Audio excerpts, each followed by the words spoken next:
Good evening, everyone. We're going to give it another couple of seconds for some others to log on, and we'll get started.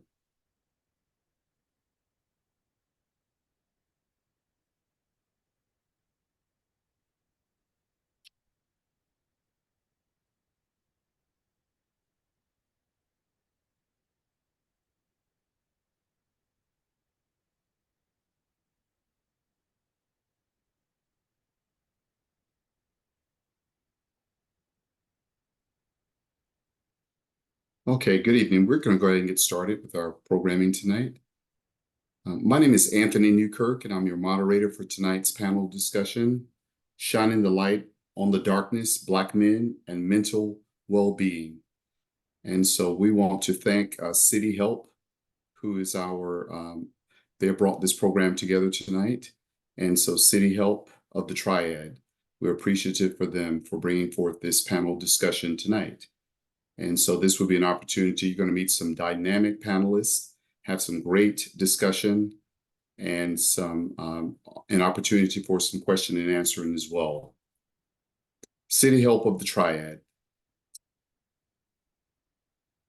is our sponsor, and City Help has a fantastic mission. City Help of the Triad, their mission is standing together and serving as one. We connect people and resources, mobilize nonprofits, businesses, and public agencies to positively impact underrepresented communities, advocate for success in K-12 education, and contend for the Triad in prayer. Thank you, City Help of the Triad, for all that you do. Here's contact information for City Help of the Triad, and we're grateful to partner with the Executive Director and President of the Board of Directors, Reginald M. Holliday. Thank you so much, Pastor Holliday, for bringing on this program. Our major sponsor for this event tonight is Healthy Blue, North Carolina. So we thank Healthy Blue for providing major sponsorship for tonight's dialogue as well. I will jump right into our program. I want to introduce this dynamic panel that we have. The panelists, I will read the brief bios, and we'll get right into our discussion. So our first panelist is Dr. Jason Branch. Dr. Branch has almost 20 years of experience in the mental health and counseling profession. Dr. Branch obtained a dual degree in psychology and sociology from the University of West Alabama. He completed his master's degree in clinical mental health counseling from University of Alabama at Birmingham. He's earned his doctorate in counselor education and supervision from Auburn University and is an approved clinical supervisor and a National Board for Certified Counselor Minority Fellow. Dr. Branch is also a licensed professional clinical counselor, a consultant, and a counselor educator that engages in professional and scholarly work focused on Black male experiences, mentoring, cultural awareness, and increasing the practice of self-care for helping professionals. Ladies and gentlemen, Dr. Jason Branch. Our next panelist is Dr. Brendan Hargett. Dr. Hargett is a behavioral health professional with years of experience as a counselor, clinical supervisor and manager, consultant, trainer, researcher, and counselor education in a variety of settings, both public and private. He holds a PhD in rehabilitation counseling and rehabilitation counselor education from North Carolina A&T State University, and is a licensed mental health counselor, a licensed clinical addiction specialist, as well as a national certified counselor. Dr. Hargett has acquired knowledge and expertise in trauma-informed care, social and emotional development, and addresses behavioral health disparities in African Americans while working to transform systems to be more responsive to the needs of the underserved. Dr. Brendan Hargett. Next is Dr. Leclesia Izzard. Dr. Izzard is a licensed professional counselor in Georgia and New Jersey, Georgia certified school counselor and national certified counselor, and approved clinical supervisor, TRICARE mental health counselor, question, persuade, refer suicide prevention instructor, youth mental health first aid certified, executive public speaker, and the author of Faith Inspiration Therapy, along with multiple publications. Dr. Izzard obtained her doctoral degree in counselor education and supervision from Argosy University, Sarasota. Dr. Izzard is a double HBCU alumni with a master's degree in mental health counseling from the largest HBCU in the nation, North Carolina A&T State University, and a bachelor's degree in psychology from Fayetteville State University, another great HBCU. Dr. Izzy. And last but not least, our last panelist is Nafis Ricks. Nafis is a mental health advocate, a former professional basketball player. He looks to bridge the gap between sports and community. Can you hear me? He says his primary goal is to reconstruct the narrative surrounding mental health in the African American community by providing tools through speaking engagements, workshops, and seminars. Welcome, Nafis. Again, I'm Anthony Newkirk. I will serve as your moderator this evening, and we're going to go right into our questions. So our panelists are here, and we're going to have some rich conversation. And I'd like to start off with Nafis. Tell me, what is your story that led you to become, I noticed in your bio, you mentioned that you are a mental health advocate. What is your story that led you to become a mental health advocate?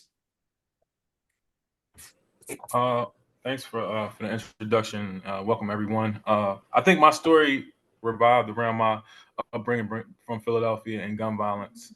I've seen a lot of people go through gun violence in my community, which stirred me in a direction to be a healer, because it was nobody who looked like me, particularly Black men in the space that I've seen that people felt comfortable with talking to. After losing my brother when I was 14, he was 19, to gun violence, that's kind of where I was triggered. And I think that kind of led me into my purpose. I think basketball was the only thing with my outlet, but there was no healers in the community. So I would say just my experience with gun violence, being in the inner city of Philadelphia and not having anyone to turn to, but trying to be what we didn't have in the community. And how did that impact your mental health personally? Yeah, I didn't have the words to articulate what I was feeling or what emotions that I was going through to be able to think clearly and straight. It was a lot of times that I wanted to retaliate on the person who murdered my brother, as well as my friends in the street. But I didn't have the skills and the tools to really articulate myself until I went to college and I got an opportunity to see a psychologist. And I was carrying that anger around and playing angry on the basketball court, but not knowing that that anger was from something else. Okay. And so what happened to you in college, as a result of not being able to process that? Yeah, so I was a bad leader. I was a point guard, and I would lash out on my teammates and really like be angry at myself because they wasn't going to the level where I thought they should be.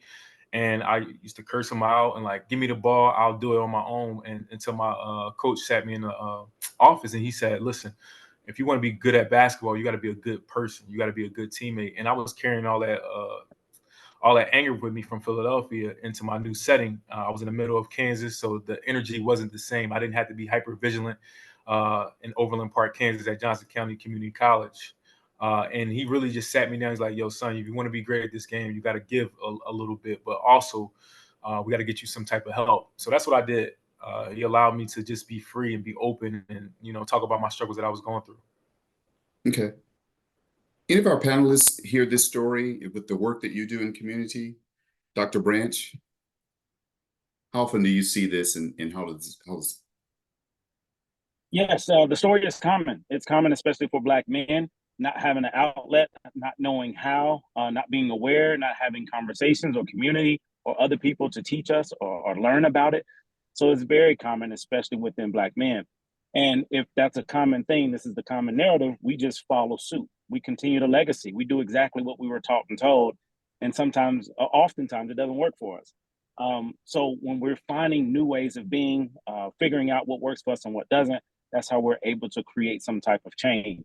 A lot of that change happens in therapy. A lot of times we're able to see ourselves in therapy because we stop for a moment to get insight and information that we may not have been aware of. And I can't change anything that I'm not aware of. And even if I can chime in, I think as listen to just kind of Nafis's story, it's not uncommon as Black men, we experience things, but we don't always know how to put the words to it. and explain what's going on, but rather we internalize it in a way to where it's either self-destructive, whether that's through drugs, alcohol, or lashing out at other people. And so, as Dr. Brand said, certainly therapy and counseling is one of those avenues to help individuals to articulate what they're experiencing and where it's coming from, what's driving it, and certainly give them an opportunity to heal with that. Okay. So in Nafis, in sharing his story, he mentioned a traumatic event that happened in his life. And then when he's in his early adulthood, he's not handling things well. So what is the correlation between trauma and expression of mental illness, or the manifestation of mental illness? And I guess, as you mentioned, trauma first, let's identify what trauma is. And I like the definition that the Substance Abuse Mental Health Services Association uses to identify trauma. They call it the 3 E's. There's a specific event or events that have happened, and then the person experiences some type of physical or emotional harm from that event, and then it has lasting effects. And so I think that sometimes individuals don't connect the dots between this happened to me, now I'm feeling some kind of way, now it's carrying me and it's burdening me down, and I don't really know what's going on. As I mentioned earlier, they tend to internalize that by not understanding. And as I listened to his story and the fact that someone helped him put that into perspective as to what's going on. And I think that when individuals can understand what it is, it helps them more so to work through that. Okay. In addition, and I love what you shared, the definition around trauma. In addition, whenever that traumatic event happens, we carry it with us, and we carry it throughout our entire lives until we find ways to unpack it, to work through it, to heal, to deal, to manage, to make amends with ourselves, with forgiveness to the person who hurt us. So a lot of times that trauma we carry with us, and it comes to fruition whenever we're triggered. So it could be a triggering response that brings us right back to when that incident initially happened, and we're not even aware of it. We just lash out, we may isolate, we may find different ways to cope, but that's our trauma from the past that's impacting us currently or presently. And sometimes we don't even realize it. It goes right back to when we were young, or whatever that incident was, even though it's in the current and present time. And the lack of awareness is how this trauma or the trauma response continues to happen over time. Absolutely. And I'll add to that connection when it comes to trauma and even mental health related conditions. When it happens in a young person's life, we call that adverse childhood experiences, ACEs. And the CDC, which is here in the great state of Georgia, where I am, they have declared ACEs a public health issue, a public health concern. Whenever a young person experiences ACEs, that type of traumatic event, what can happen if there is no early intervention? And what I heard Nafi say, which I thought was very powerful, is his outlet was through sports and being able to connect with other positive male figures. I think that was a great opportunity for him. But for some young people, they do not get that. And so if there's not some sort of early intervention, CDC says what can happen to that young person is that it can shorten their lifespan by 20 years. So whether that's through that young person getting involved in criminal behavior, whether that's that young person getting involved with the juvenile justice system, ending up incarcerated, ending up in prison, whether that's dying by suicide, whether that's community violence, but something usually can happen to that young person if early intervention does not take place when that young person has experienced a traumatic event.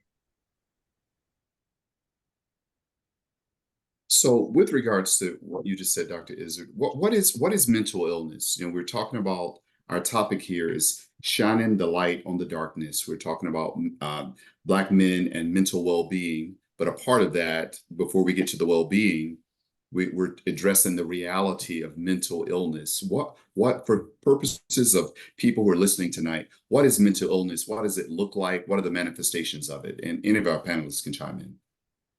Well, thank you for that question. I'm glad you asked that question. You all see me with all this beautiful green on. May is Mental Health Awareness Month. And green is our signature color, woo, for mental health awareness. But absolutely, you may hear different terms related to mental illness, mental health conditions, mental health disorders, but all of them still fall back to all of them still usually fall back to the same area, and that is it affects that person's thinking, it can affect that person's mood, it can affect that person's behavior, it can affect that person's interaction in relationships. And what we call that when we are looking for specific signs and symptoms related to a specific mental health disorder, if that person has difficulty functioning, that person has difficulty functioning, getting up, going to school, going to work, interacting, loss of interest, different things of that nature. That's letting us know that more is going on, that we're looking more so at a mental illness or a serious mental illness or a mental health disorder. And so when you start to see mental health displayed in that form or fashion, then we know that treatment and early intervention or something needs to happen with that particular individual. When you start to look at mental health as a whole, we like to look at mental health as something positive. This person is gaining mental health ability. This person is gaining skills, coping tools, so that they can go on and live life on life's terms or be able to manage. So looking at mental health is different than actually saying this person has a mental health disorder or a mental health condition or a mental illness. And so I'll stop there and let some of our other panelists chime in on what they believe and what they see mental health and mental illness to be from their particular perspective and approach.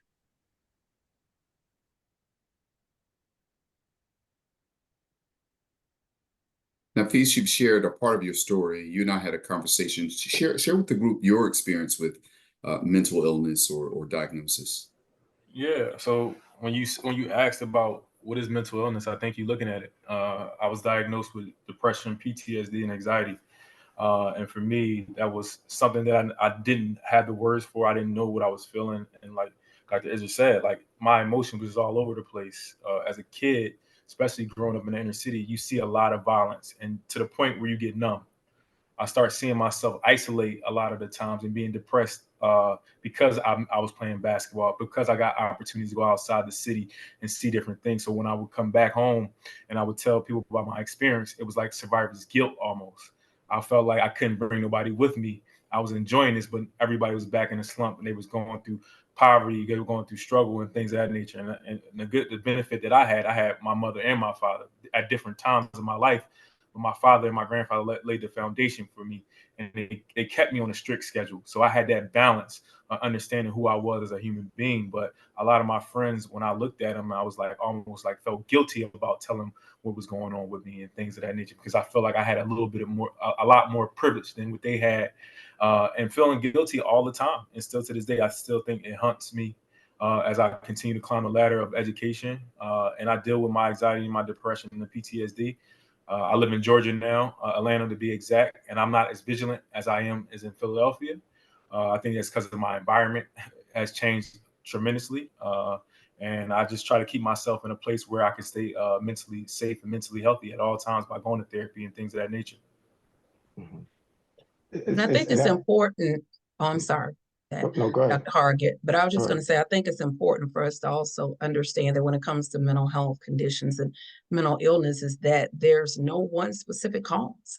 It could be genetics, it could be environment, it could be interracial or interrelationships, that happens, and it's lifestyle influence. So there's just a lot of different factors that can contribute to someone experiencing mental illness or a mental health condition. Just wanted to Yeah, add that. yeah, Go ahead. and that's what I was going to add, and particularly talking about environmental factors. I think a lot of times, individuals are exposed to things, even as I listen to Nafis's story, things that happened within his environment created, circumstances where certainly it started to weigh on him internally, and I think that's something where a lot of and when I think about mental illness, there's a biological factor, but then, you know, those of us who prescribe to the biological, psychological, social, spiritual type model, all of those aspects of ourselves are certainly impacted. And so it's not always, sometimes it's brain chemistry, and sometimes this environment is social and the other things that we're involved in. And I think that we have to begin to break down the stigma. And I think particularly as it relates to Black men and in our Black community, when the person is having a change in the way that they feel, their emotions, et cetera, you know, people tend to pathologize that to some degree, as you know, we use the term in our community, they're crazy and all of that. But we have to say, hey, that's sometimes, and we talk about trauma, it's a typical response for an abnormal experience. And I think that everything that Nafis experienced is in line with what he experienced. And so how it has the adverse effect, as he said, when I go other places, I'm not as hypervigilant, but when I'm in Philadelphia, I'm always on edge. And so those are some of the lasting effects of the trauma. And I think that we have to help individuals understand that, hey, based on what happened, yes, anyone in that circumstance and situation is likely to experience the same way, feel the same way, and have the same experiences. With that in mind, what are the current trends that we see with mental illness in our community, and particularly, what about within the African American community? Are there particular trends with regards to mental illness? Well, I think Dr. Hargett had already touched on it when he spoke about the cultural belief many times of the stigma around mental illness, that someone may be considered weak or someone may be considered crazy, you know, if they go and seek mental health treatment. I've heard it, you know, in my family. There's been times where we've had loved ones that have experienced suicidal ideation. And I've heard some of my loved ones say, oh, well, they're just trying to get attention. Yeah. Oh, they're strong enough. They can handle it. They'll be okay. I'm the only mental health professional in my family. Let me add that. So pray for me, those of you that believe in the power of prayer. But that is one of the things that we see within our culture that is still somehow resonating, you know, in our communities. And so for those of us who are on this panel, we're doing everything that we can to bring awareness, to let our loved ones know, to let our family friends know that this stigma has to go. Everybody experiences some form of a mental health challenge at some point in their life. That could be grief, you know, from losing a loved one. That could be losing a relationship, going through a divorce, you know, significant loss, you know, stressors, you know, from everyday stressors on the job. We all experience some form of mental health challenge at some point of our life. And mental health touches every family. Mental health conditions touches every family. And so it is so important that we understand as a community, Black African ancestry, that mental health is present. And it's because some of this stigma and some of these beliefs that our rates are increasing rapidly for mental health related conditions and suicide attempts and actual suicide. And we're seeing it even more so among our young people and among our young Black males. So again, it's critical that we continue to have these discussions and these conversations. So, Doctor, And- is the increase in suicide, I think is Dr. that a, Branch was going to say something. I'm sorry. yeah, I'm sorry. I want to go to the barbecue for a minute if we can. So let's go to the barbecue. As we all know, Black barbecues, they are characters at these barbecues. And part of the stigma and belief about the counseling profession of mental health, it comes from the kitchen table and barbecues, our conversation.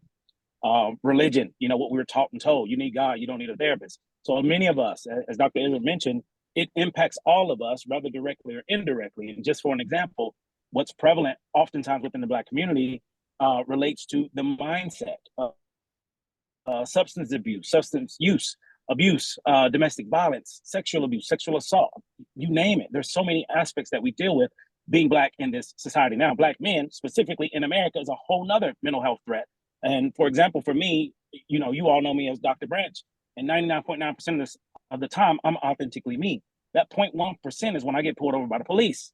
I have to shift because somebody's perspective can determine the outcome of my life. I live with that as long as many as other Black men on this call live with the same thing. That's a mental health concern because I'm concerned about my life at certain times. That's a war zone in our country, in our society. So going a little bit deeper, connecting to the barbecue, as you all know, everybody has an Uncle Junior or Aunt Barbara. At the barbecue, they're in the corner getting drunk, right? And everybody in the family is talking about this person, but not talking about what happened to this person. So the reason this person is using and abusing and doing everything else is to cope from what happened that nobody wants to talk about. And now I love we're talking about it because everyone on this call can relate to it in a certain way. So we're not talking about it. And that's what serves as a barrier and continues the stigma about mental health and counseling because we're not talking. And the things that we are talking about may not be facts, may be beliefs. And if I'm caught up in beliefs, I can believe in something until it becomes a fact to me, even if it's not. Mm-hmm. I like the barbecue analogy, and Dr. Branch, you made me think as I was thinking about some of the data and the statistics. So the barbecues in the Black community and the white community as it relates to mental illness, the data and the statistics said there's no difference. However, when you start looking at the psychological distress between the two groups, is very different among Black folks, and particularly for those who are, and I think the data talks about below the poverty line. And that's where you start seeing the number skewed disproportionate. And I think something else he brought up, which is one of those contributing factors to mental health in the Black community, is just racism and discrimination, whether that's from the police, whether that's from anyone else or what have you. And so particularly as Black men, and we saw this from over the last 8-10 years and what has happened and just all of this. And so, yeah, while these things are happening, it still affects us differently because we don't have some of those same experiences, or we have different experiences than others. But yes, we at the barbecue, we can see it, we can recognize it, or so-and-so just being himself or whatever, and those kinds of things. But certainly, I think we have to begin to, have more conversations and really try to guide people towards getting what they need. This is great. Thank you, City Health, for bringing us together. And thank you, Healthy Blue North Carolina, for providing sponsorship tonight. This is a rich, rich dialogue.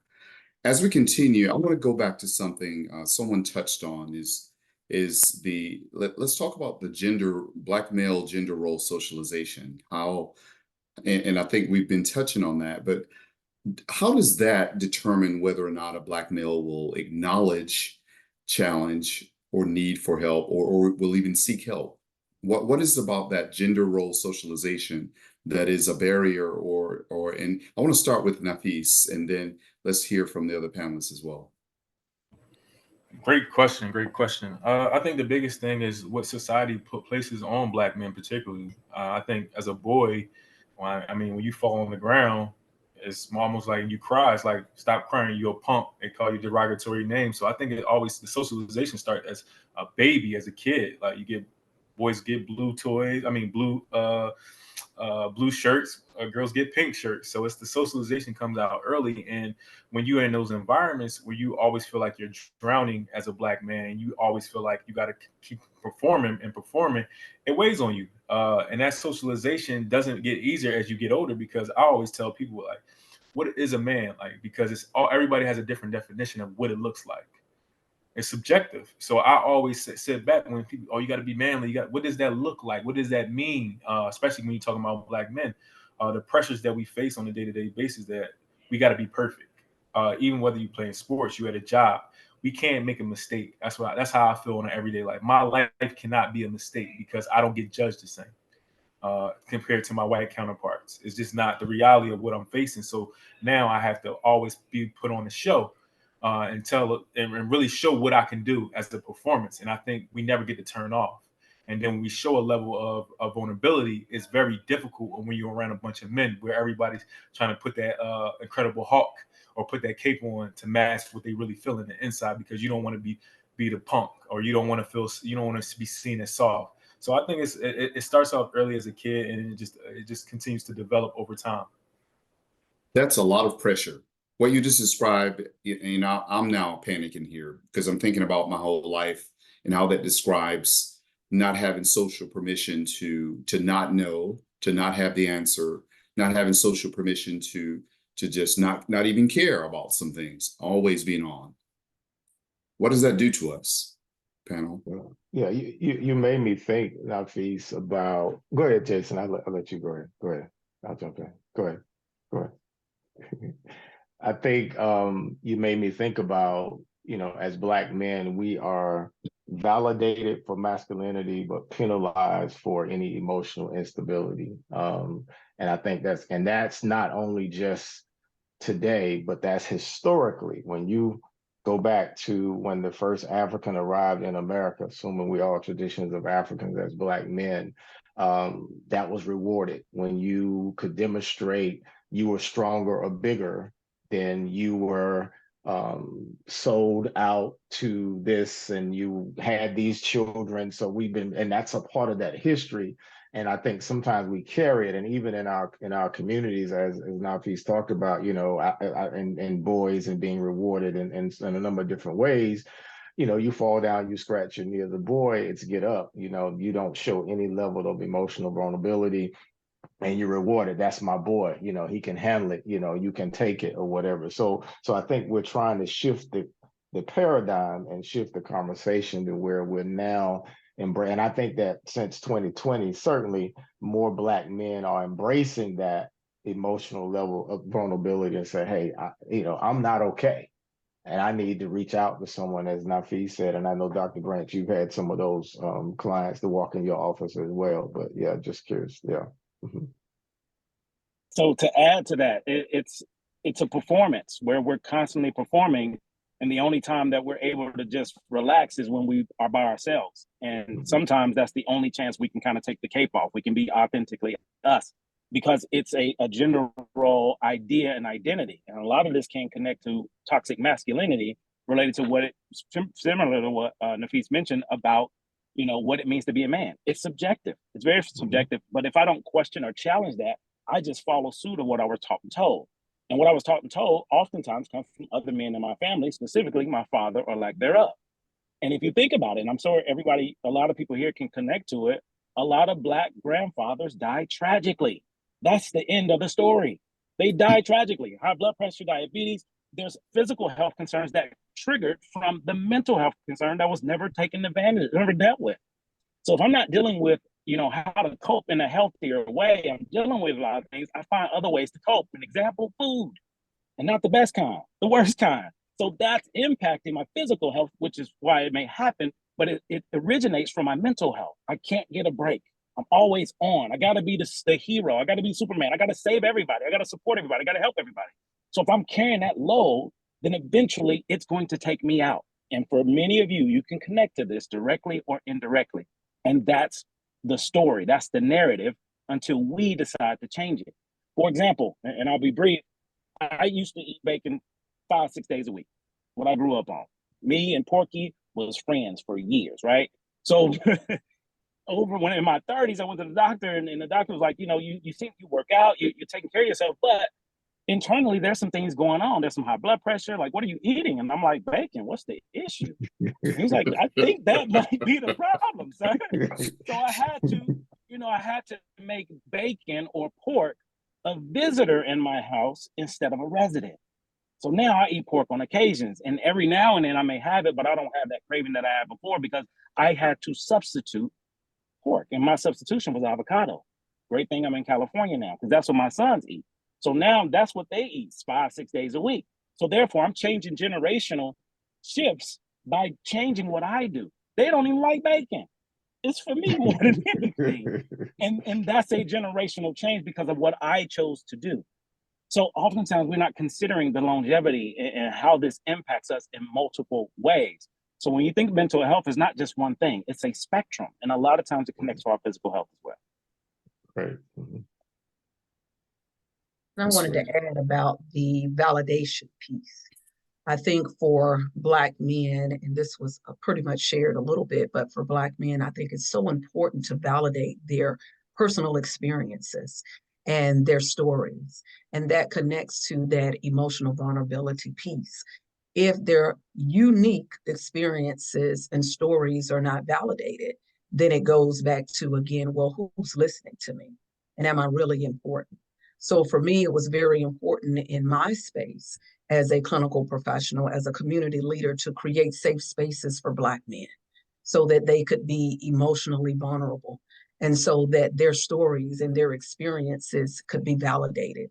Hence, so this year will be my 5th year doing a Black male wellness symposium here in the great peach state of Georgia.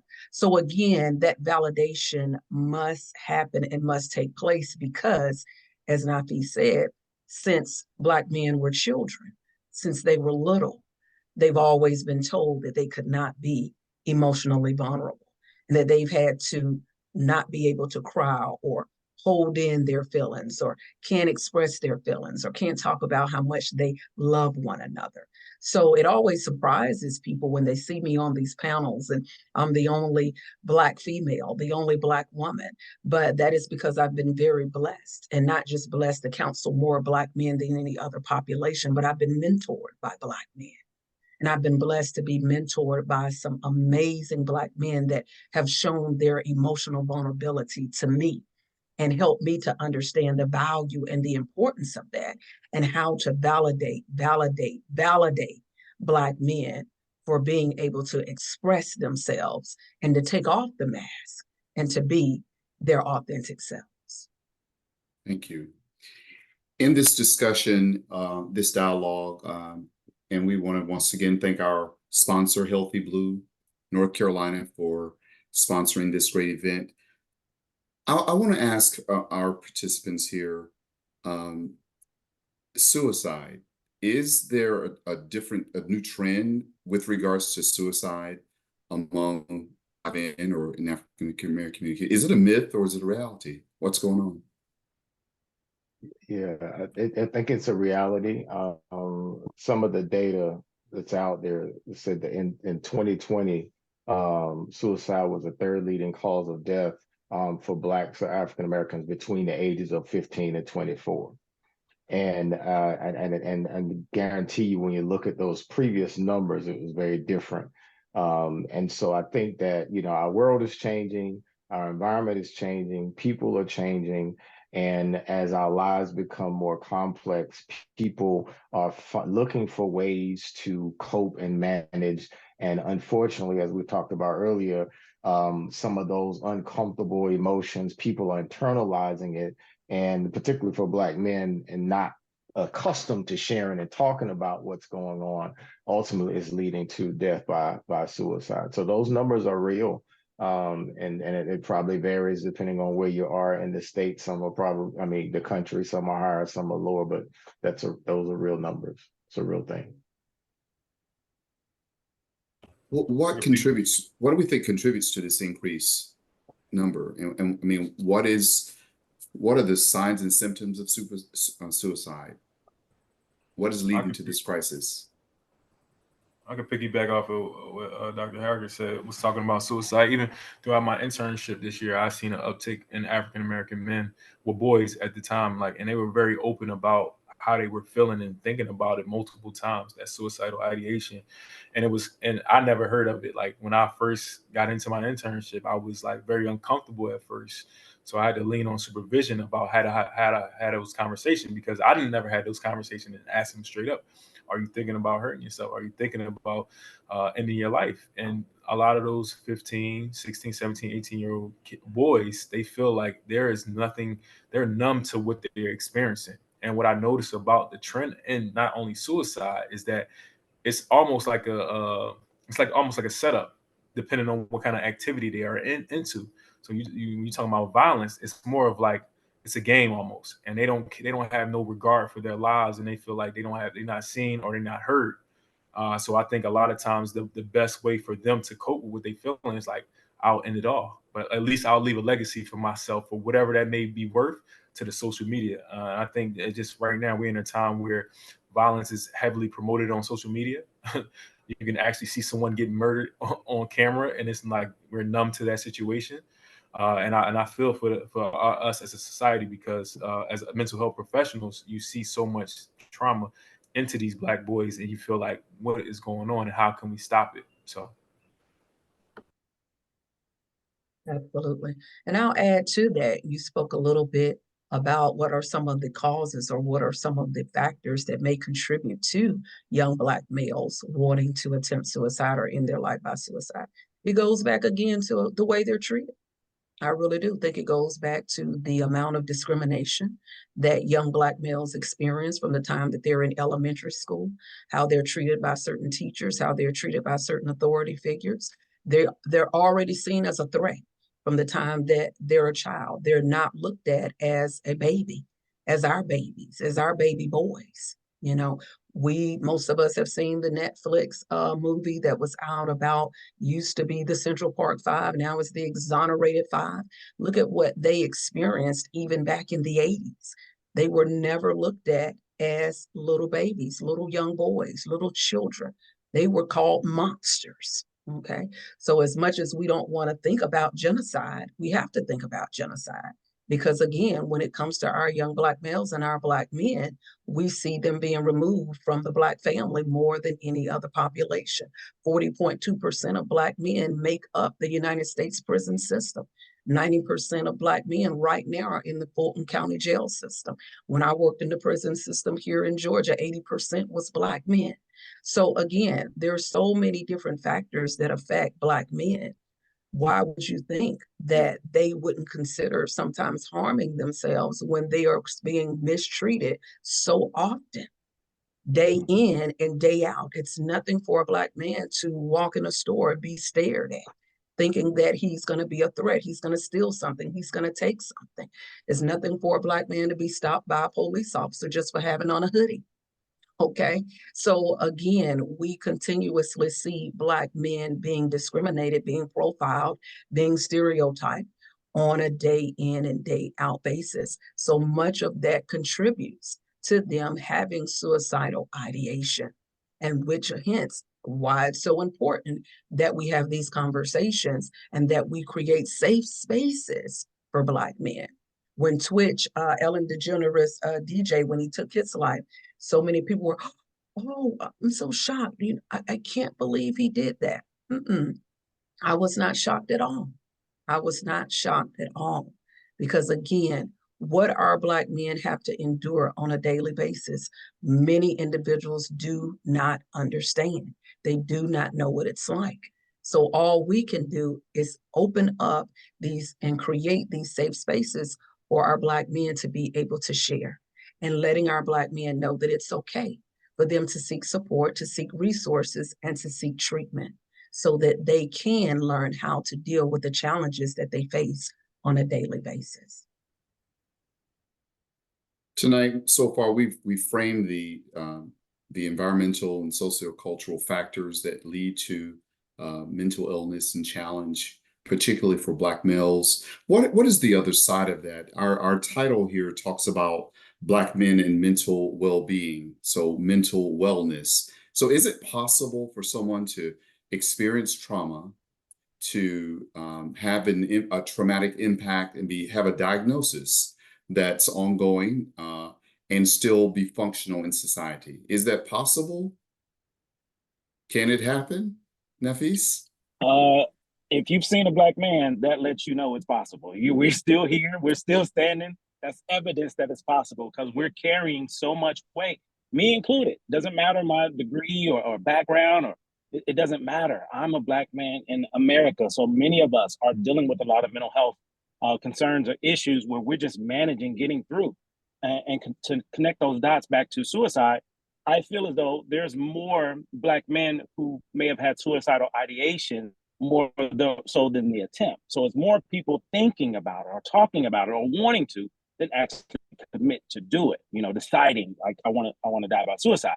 So that's a everyday occurrence for a lot of different people. So it's just managing. I'm choosing not to take my life. I'm choosing to do other things, but that doesn't mean I don't want to exit stage left. It doesn't mean that I don't want to do that, but I'm choosing not to for so many reasons. And some of those reasons relate to the Superman mentality. If I leave, how am I going to help anybody? If I leave, even thinking about on my own death, I need to stick around so I can save everybody besides me. So I need to keep working so I can keep paying and keep doing, not really concerned about me. My concern is about everybody else. That's also that weight that we're carrying as Black men. So yes, a lot of Black men are dealing with mental health, mental illnesses, and we just maintain it because that's what we've always done. So we make it look easy. Believe me, we make it look easy for the most part, but every day it's a struggle. Okay. What does management look like? What does management of mental illness look like? I guess the thing that comes to mind for me is that we got to move from managing to thriving. And I think that so many of us and so much of we're just dealing with the day to day. If I just get through the day, I'll be all right. And at the end of the day, I wait for the next day. And I agree, we're managing. And I think as we shape this conversation, what we're hoping is to move people from the managing to where now let me thrive and really be able to live with that. And Nafis probably can talk more about that and what that looks like. But certainly, I think that's what this is about. How do we move from just managing, getting through, to where now I'm thriving and I'm overcoming and I'm managing life in a way to where now I can really help those others, as Dr. Brand talked about. I think In that addition, I'm sorry, go ahead, jump in. Go ahead, Dr. Branch. So for me, I think about three parallels. I think we all are living in three parallels. Those three parallels is who we were, who we are, who we're becoming. If I'm mindful, if I'm paying attention to me and how I feel and what I think and what I do, I'm changing the narrative. We all live by certain rules of engagement, and a lot of these rules were given to us and we live by them. But if I'm getting healthy, if I'm getting better, I'm changing the rules. I'm deciding what works for me and what doesn't. I'm doing the work on me that's intentional. A lot of times we change that's not intentional. A life situation happens, a circumstance, a realization happens. And for me, a lot of us who not only are, experiencing change through life, but we're also experiencing change through being intentional, going to therapy, better when it comes to physical health, mental health, emotional health, increasing your emotional intelligence and going away from emotional immaturity. So a lot of us are doing the work, and that's that internal work that takes a lot of time and is also uncomfortable to do, but that's how we create that change. Many people are stuck in their old selves. They stuck with who they used to be, and that's the person who runs the show. Your current self is the better version of yourself if you can accept you for being you, which makes room for that better version who's coming, which is the healthiest. That's the most authentic we can possibly be. So those three parallels will always remain the same. We get to determine where we are. Some people still live in the past. Some people are too far caught up in the future. And some people have a hard time being present. But present is where change occurs. That's good. And I'll really sum all that up in one word and just saying recovery. I think recovery says it all. That person is thriving when they are walking in a recovery state of mind, meaning I'm going to do whatever it takes to ensure that I am getting healthy mentally and I can stay mentally sane to the very best of my ability. I am walking in recovery. And so recovery is something that we speak about much in the community organization, sector and community agencies, not just here in Georgia, but of course in my native state of North Carolina, community partnerships, just like what we're doing here today. When we start to connect and have these conversations and we're volunteering and we're supporting and we're having these events, we're showing individuals that are living with mental health conditions and mental health disorders that they can thrive, that they can recover. When those same individuals, they get involved with these events, they get involved in these conversations with their lived experience, with their storytelling, that is helping them to recover as well. In the symposium that I do, I always make sure to have a segment on sharing their story, so that that person again understands that recovery is essential. We are learning from individuals' lived experience as well, not just from the ones with all of the great letters behind their name, even though that's wonderful, but we need to hear from people with lived experience. What does recovery look like for them every single day? And I think much of that has to do with the support that we give. Awesome. Dr. Branch, when you were sharing, it reminded me of a phrase that Dr. Hargan often mentions, the normalization of dysfunction when I'm trying to live in my older self in this current state and normalizing something that's not working for me and something's not working for the people in my life. And so, Nafis, they were describing recovery and we're leading into a discussion about well-being. And so what is that like in your experience? So you've talked about your trauma, you've talked about your experience and diagnosis. What does well-being look like? Uh, learning your boundaries. I think for me, as I grew into this becoming early in the field, I allowed myself to say no. I use that as a whole sentence and saying no, and I'm not putting myself in situations where I feel like it's a threat. Oftentimes, in order to get to that stage where you're thriving, you have to be able to let stuff go, whatever the consequences may be. I found that in my life, it was at first I used to like, I'm not sure about it, but I had to make sure I put myself first. And I think a lot of times we're not as selfish with ourselves because of the energy we may expend on everyone else. You start to forget yourself and you feel depleted. So for me, I took full responsibility of my actions on who I was and where I wanted to see myself go in order to thrive. I think, and also the environment. My environment has shifted my mindset. So when I'm around, in Atlanta, I'm around doctors, lawyers, and they're Black. That's not a normal thing. I would be the only doctor from my neighborhood that I know of. Like I don't know no doctors from my neighborhood. So that's not a regular thing. Being in Atlanta, Georgia, you see Black businesses, you see Black owned this and Black owned that, and it's a normal thing. So the conversation is you're automatically catapult up to a hemisphere where it's like this is the standard. Like you might as well get your doctor. You don't have no other choice because that's who you're surrounded by. And it's a good feeling. And so you don't feel like, well, I'm better, but this person's better than me and better than this person. You feel like, oh, I got to get on that level so we can have that same type of dialogue to reach back in the community. So for me, I went from managing to thriving. I think me on my journey to get my PhD starting in August. I mean, I think it's a joyful opportunity for me, but also bring up people along with me for this journey as well. That's great. Great, Dr. Reeks. Thank you.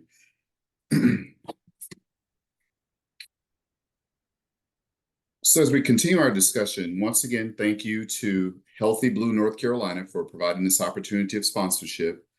As we talk about recovery, what are some of the resources, what's helpful out there in community and around the country for getting to this place of recovery, for getting to this place of mental well-being? If there are listeners here tonight and want to know, how do I get help? How do I get my loved one help for their situation? What's out there? I'm glad you asked that question. Thank you so much for asking that question. You all may know I am very, very active in the community agency sector here in the Great Peach State of Georgia. And so one of the organizations that I serve in leadership for and that I've been volunteering for and that I connect many individuals with is the National Alliance on Mental Illness. Please, please, please, please, please. You'll see the website in the chat. Feel free to go to that website. Feel free to reach out to me. I'll put my information in the chat as well. But one of the great things about the National Alliance on Mental Illness, number one, it's there to provide support for individuals with mental health related conditions, but also to provide support to the families. Okay. Remember, we said that mental health touches every family. Mental health conditions touches every family. So it provides support for the families. There are support groups for the families. There are classes for the families, as well as for individuals with mental health related conditions. They also make sure to help that person to feel comfortable with their mental health condition, teaching that person how to share their experiences, how to share their lived experience, how to share their story. We have something called NAMI in our own voice, where they teach you how to talk about what your mental health condition challenges are in about 15 to 20 minutes and being able to share that with an audience of people. So again, just so many great things that NAMI does. NAMI always also provides advocacy. We advocate at the state capitol. We make sure that we're connecting and communicating with our elected officials, helping them to understand the value and the importance of mental health. So again, it just does a variety of things. Pretty much every state has a state organization. Also, every state has what we call local affiliates. So there should be one close to your county. For Guilford County, there is a NAMI Guilford. And so for every county, if there's not one in your county, there's someone that is close by, that is connected to one. So again, consider the National Alliance on Mental Illness. There's one more that I usually support, and that's Mental Health America.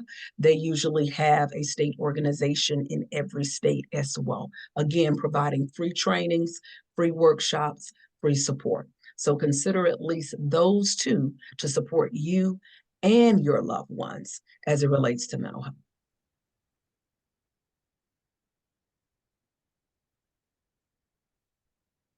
Any other resources that panelists want to share? Absolutely. I would say start small. To give an example of this, can y'all still hear me? Your sound is fading out a bit. Can you hear me? Mic check. Can you still hear me? We can now.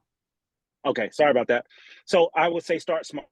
And this is for everybody on this call and those who are going to watch later.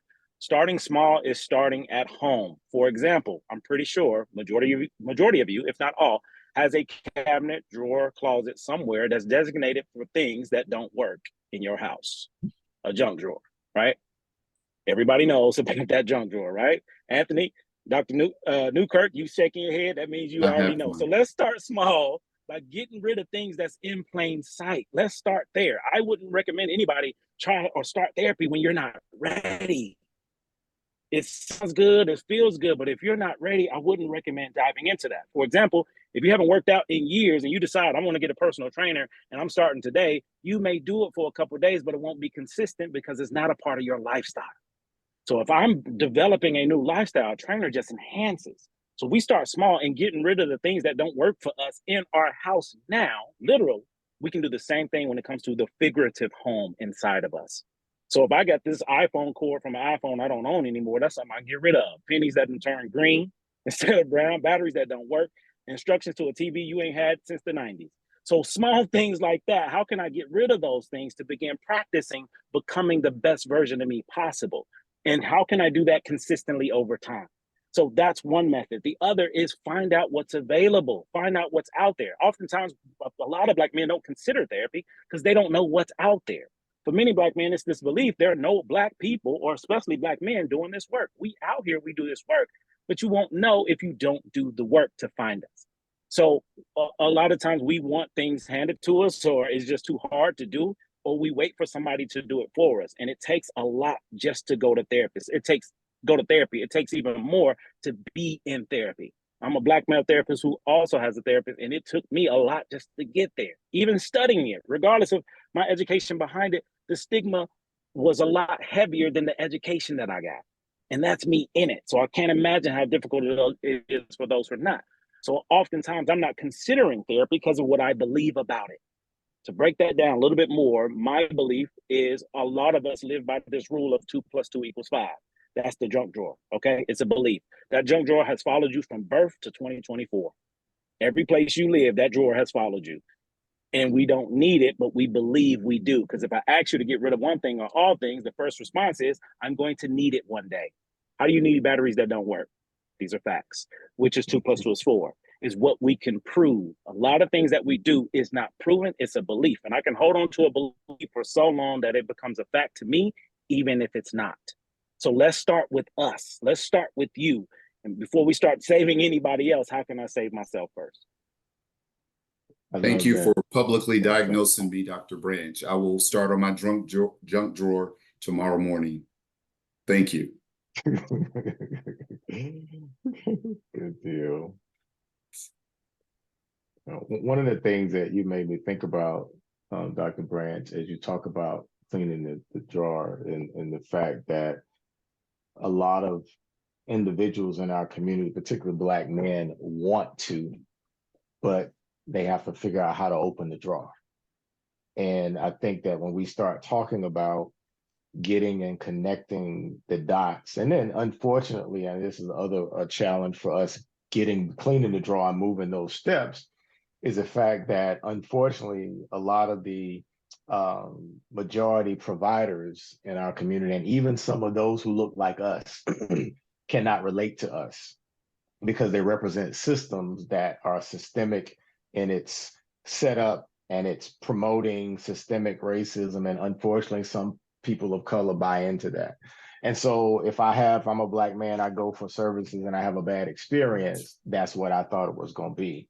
And I think that the stigma centered around Black men and therapy. I mean, we all know about the Tuskegee experiment. We all have heard about Samuel Cartwright and his whole term drapetomania and diagnosing Black slaves who ran away as mentally ill. All of that has plagued us and carried us. So I think, as Dr. Izzard talked about some of the resources that are out there, the more information we have, the more, and Nafis put a number of resources in the chat as well, that the more information we have, we can begin to clean the drawer.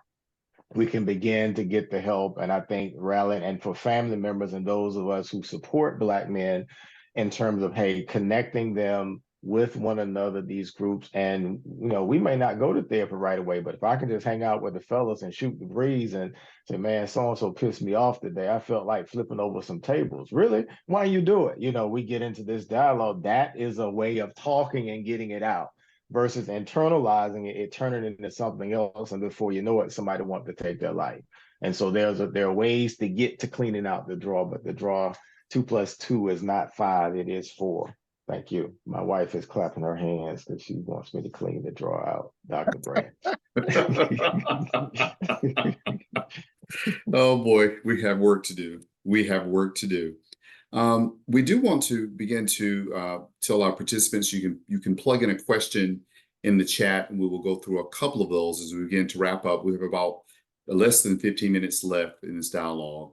And so one question, as we talk about the Black man, Dr. Tanya Hargett posed a question in the chat that said, how can Black women support Black men with mental wellness? Very good question, Dr. Hargett.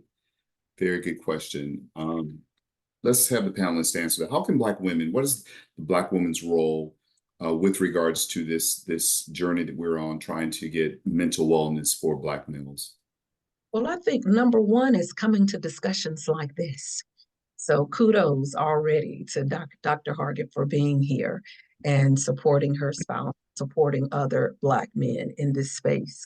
Again, I mentioned I do a Black Male Wellness Symposium as well in Georgia, and I live stream it as well. And I invite women to that. And that was one of the things that was asked, can women come?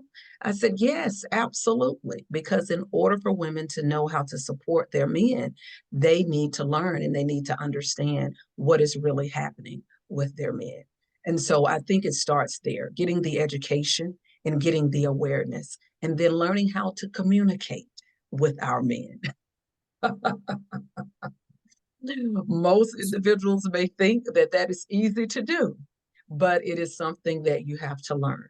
Okay, you have to really learn how to communicate with Black men. And the reason why that is again, because their experiences are so unique.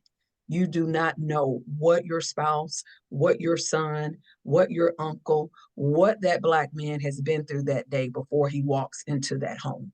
And so you want to make sure that that home is comfortable. You want to make sure that hopefully there's some food there for him to put in his mouth, okay, so that he can soothe his stomach as well as calm down.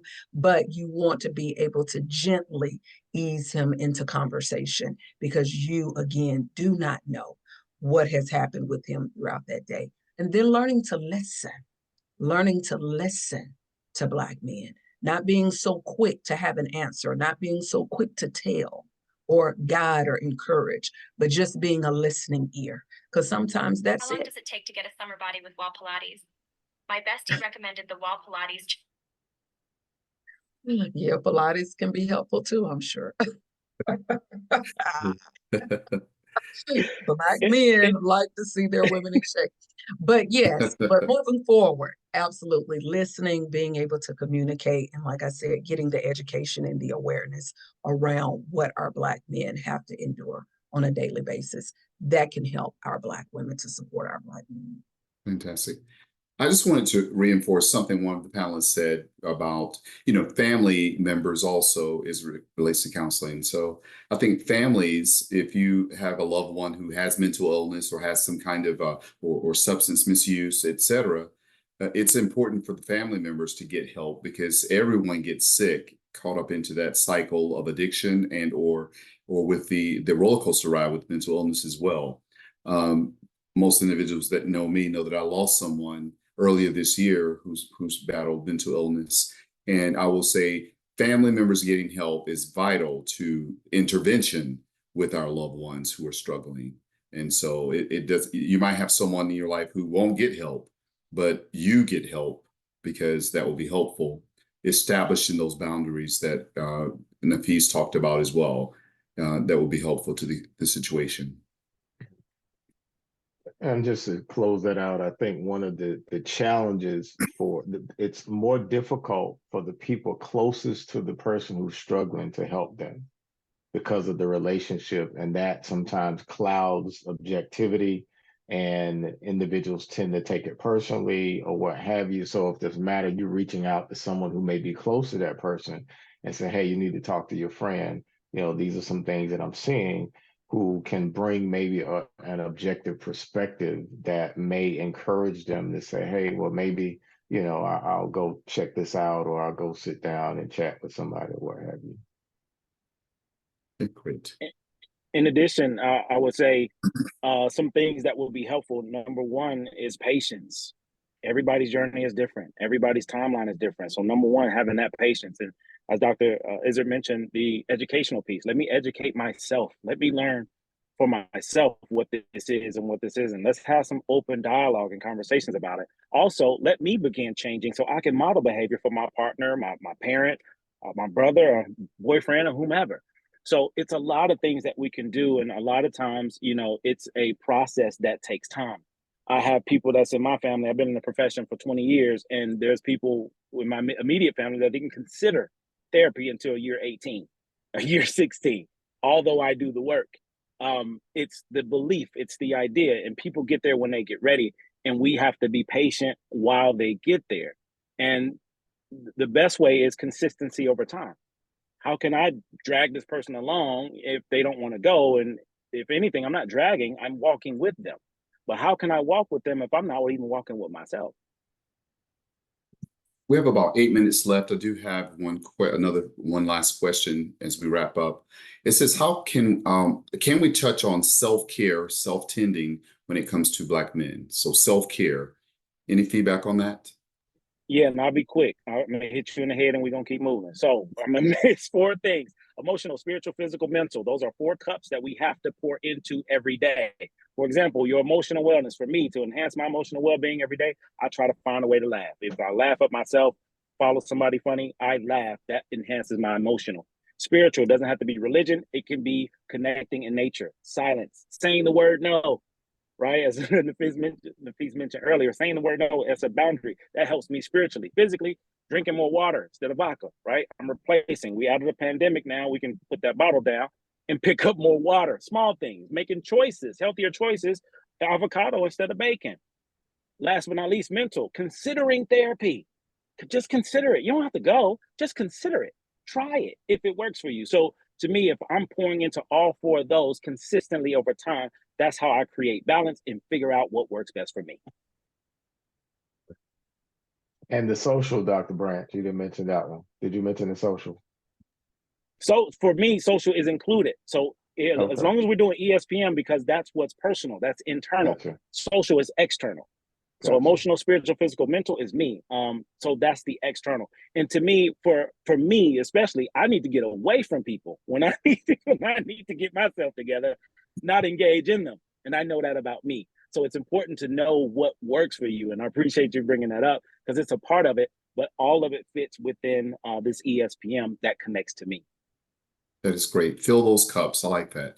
There's one other question I do want to read. We have someone who says, how do you express your discouragement or when everyone looks to you for encouragement? So, wow, this from I view that as almost that hero perspective that I can relate to so much.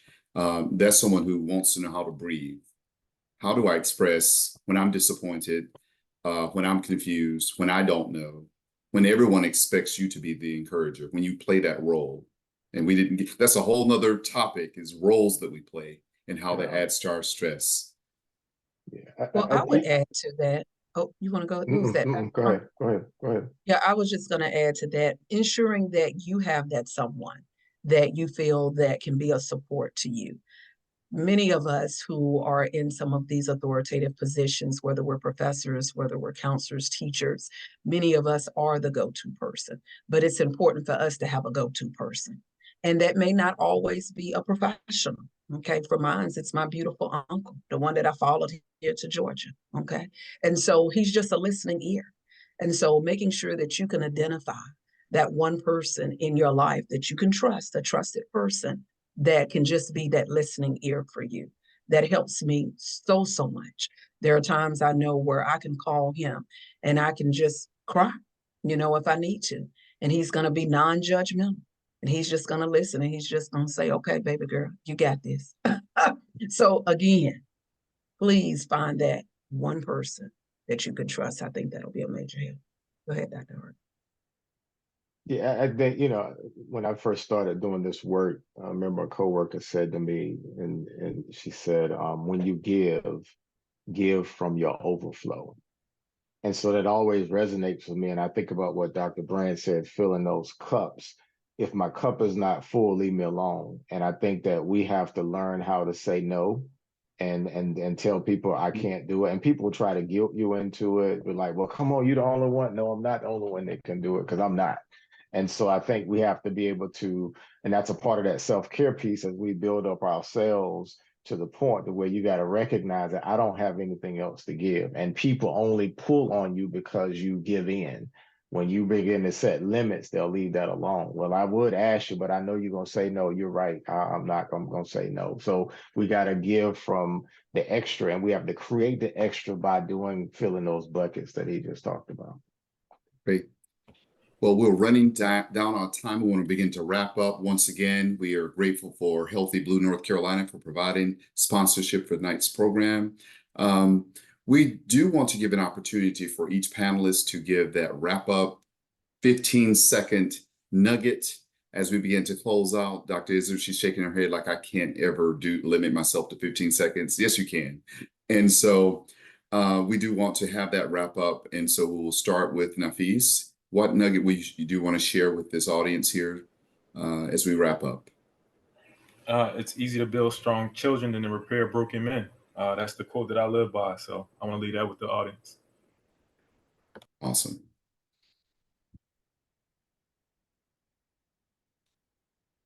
Dr. Branch?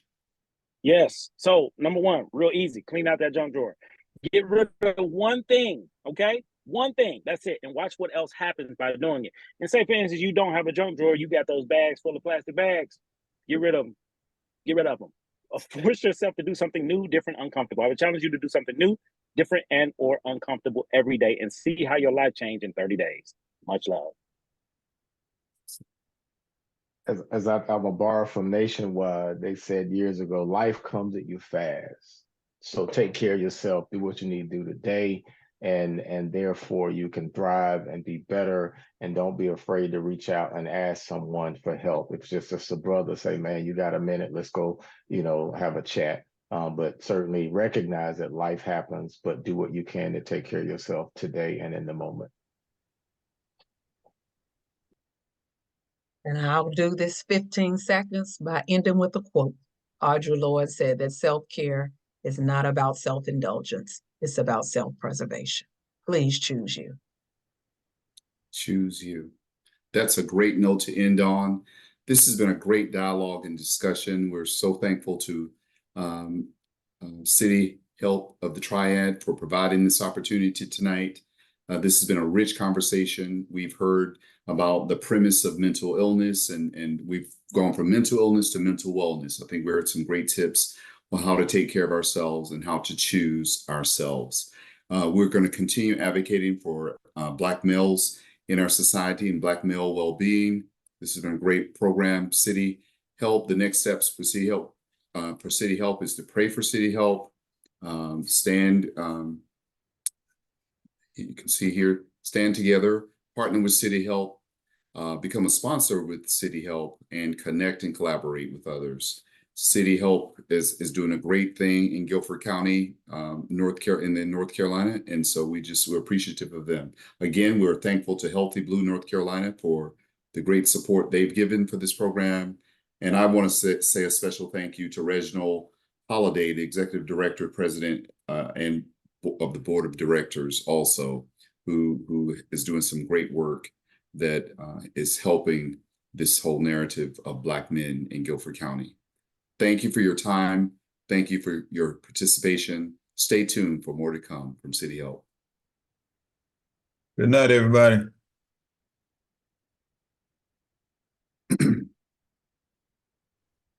Good night, sir.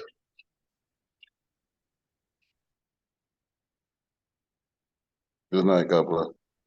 Good night. God bless. We'll be in touch with all of the panelists. Thank you.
Oh, he couldn't hear nothing.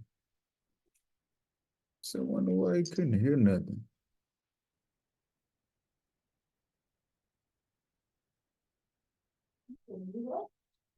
I said, you can't hear nothing on the live stream for some reason. You record a voice? I don't know why you can't hear nothing. And then YouTube, I don't know. Look, when you put it up there, yeah, can't hear. you probably take the thing out. Say what up? This wow. I ain't saying nothing. You just really hear me typing. No.